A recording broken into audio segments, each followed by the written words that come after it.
Iya mbak, saya mau suntik KB. Oh ini ada KTP saya.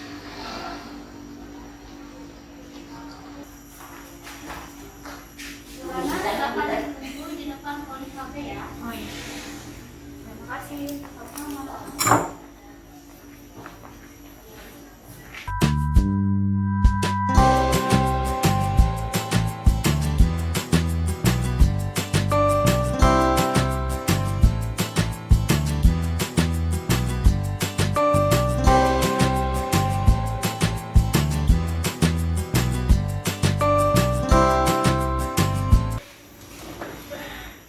Ibu Hana Wulandari, silakan masuk.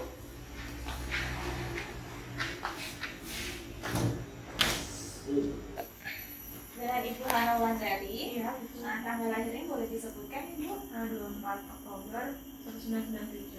Ya, baik ya. Hari ini ada keperluan apa Ibu? Saya mau suntik KB mbak. Oh, mau ber-KB. Nah, baik, sebelumnya kita ukur timah badannya dulu ya. Silakan. Ya. Iya. 70 kilo ya Bu. Silakan Bu.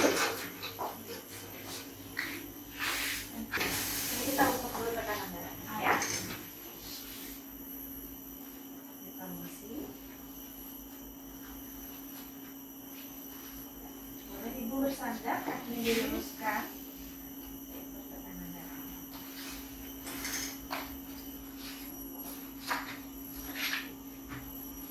Ya Ibu, ini setelah kita lakukan pemeriksaan ya, tensinya 128/88 berat badan 70 kilo. Hari ini kalau boleh tahu Ibu mau ber-KB apa? Saya mau suntik KB aja mbak. Nah, sebelumnya ada KB pernah pakai KB apa Bu? Belum pernah. Belum pernah ya. Anak terkecilnya usia berapa Ibu? 3 bulan. 3 bulan. Anaknya sekarang ada berapa? Ada 2. Ada 2 ya. Laki perempuan? Satu laki-laki, satu perempuan. Iya. Sudah lengkap ya Ibu ya. Anak yang terkecil usia 3 bulan. Saat ini menyusui ya Ibu? Iya. Menyusui ya.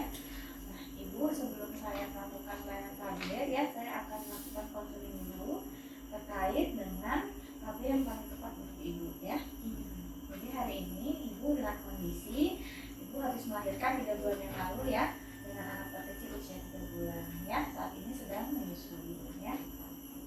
Ya baik Ibu ya, setelah kita lakukan anamnesa dan pemeriksaan ya, kami dapatkan berat badan Ibu 70 kilo ya. Jadi kalau untuk KB suntik sepertinya belum kurang cocok ya, karena kalau kita menggunakan KB suntik yang menggunakan hormon bisa terjadi efek samping. Yang pertama, kenaikan berat badan ya. Nah, karena berat badan Ibu sudah berlebih, jika nanti pakai KB hormonal takutnya akan mengarah ke obesitas. Nah, seperti itu ya Bu ya. Jadi saran kami ibunya kalau bisa pakai KB spiral atau IUD. Mau Ibu saya jelaskan? Boleh deh mbak. Boleh. Nah, sebelumnya Ibu sudah pernah tahu KB IUD atau spiral? Belum pernah ya. Jadi KB IUD atau spiral atau biasa kita sebut AKDR ya Bu ya, alat kontrasepsi dalam rahim ya. Saya ambilkan dulu contohnya ya Bu. Ya. Nah, ini contohnya ya. Ya ini ya Bu ya, contoh dari alat kontrasepsi dalam rahim atau IUD atau spiral ya. Ini masuknya lewat mana bu? Oh ini dipasangnya melalui jalan lahir ya. Ini dimasukin semua. Nah ya Bu ya, jadi Ibu jangan kaget dulu ya. Ini tali spiral itu nanti kita akan memasukkan alat yang kecil ini Bu ya, yang berbentuk T ya, ke dalam rahim. Jadi tidak semua alat ini akan dimasukkan ke dalam rahim ya. Jadi saya jelaskan dulu ya Bu ya, untuk pemasangan, cara dan efek samping dari KB IUD ya. Nah jadi AKDR atau alat kontrasepsi dalam rahim itu ya alat kecil ya Bu ya. Nah ini seperti ini contohnya, jadi tidak semua alat ini masuk ya. Ini hanya alat kecil ini saja yang dipasang ke dalam rahim ya. Kemudian sangat efektif dan aman dan dapat dicabut kapan saja Ibu menginginkan. Jadi misalnya Ibu mau menambah lagi anak ya, itu bisa dicabut kapan saja Ibu mau ya. Kemudian efektifnya alat ini bisa sampai 10 tahun Ibu, tergantung dari jenisnya ya. Dapat menambah biasanya kalau menggunakan KB spiral atau IUD, efek sampingnya biasanya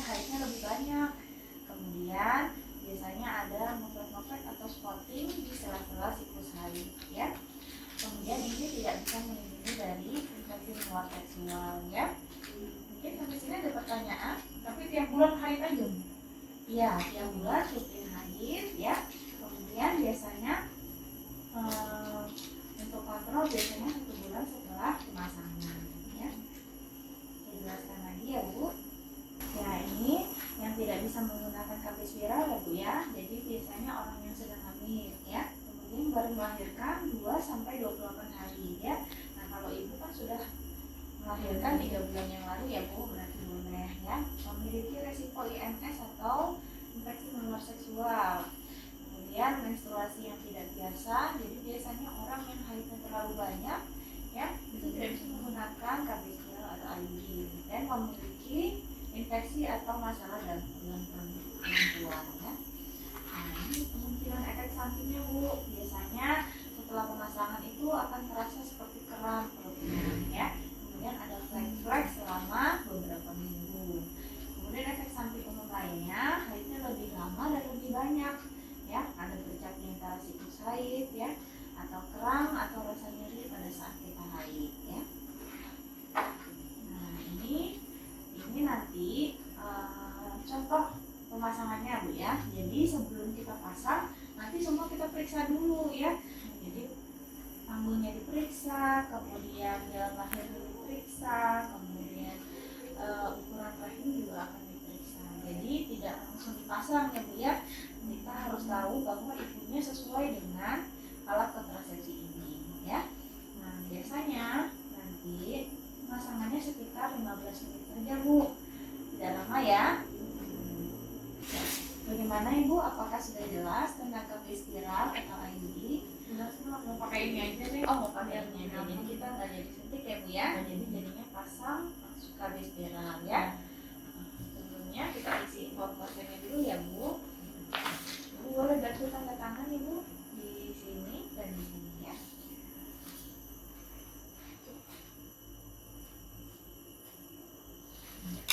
Terima kasih. Jadi ini info konsen untuk pemasangan KB spiral ya Bu. Saya siapkan alat dan bahannya dulu ya Bu.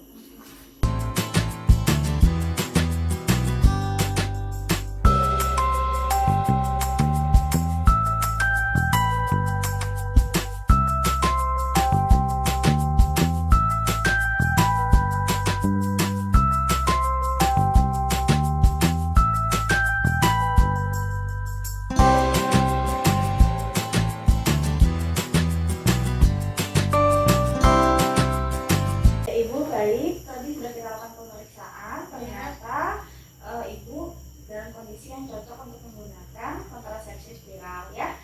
Jadi saya akan mulai pemasangan ya Ibu. Iya. Izin permisi Ibu.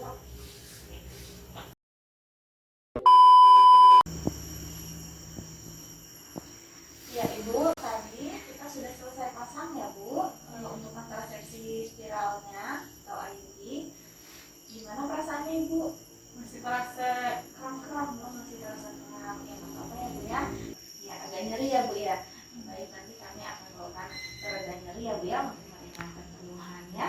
Sebelum pulang saya akan menjelaskan bagaimana cara kita mengontrol IUD dengan secara mandiri ya Bu di rumah. Jadi yang pertama-tama biasanya kalau pada saat kita ingin buang air kecil, setelah buang air kecil kita mencuci tangan dengan bersih ya. Jadi dengan posisi jongkok kita masukkan satu jari yang paling panjang ya ke dalam jalan lahir, kemudian meraba. Biasanya akan terasa benang dari kontrasepsi spiralnya ya. Nah, itu jangan ditarik ya Bu, dibiarkan saja. Jadi kalau benangnya sudah teraba, artinya posisinya masih bagus ya. Nah, mungkin itu yang saya jelaskan. Ada pertanyaan Ibu? sangat. Ya, baik, terima kasih. Satu lagi, ini kartu KB. Di sini sudah ada tanggal pemasangan dan tanggal kapan dicabut ya Bu. Jadi kartu KB ini usahakan jangan sampai hilang ya. Nah, di sini sudah kita masukkan untuk tanggal kembalinya 8 tahun dari hari ini Bu. Ada pertanyaan? Nanti selama 1 tahun ke depan ada saya cek-cek ke sini nggak Pak? Atau harus kontrol kemana? Sebenarnya kalau waktu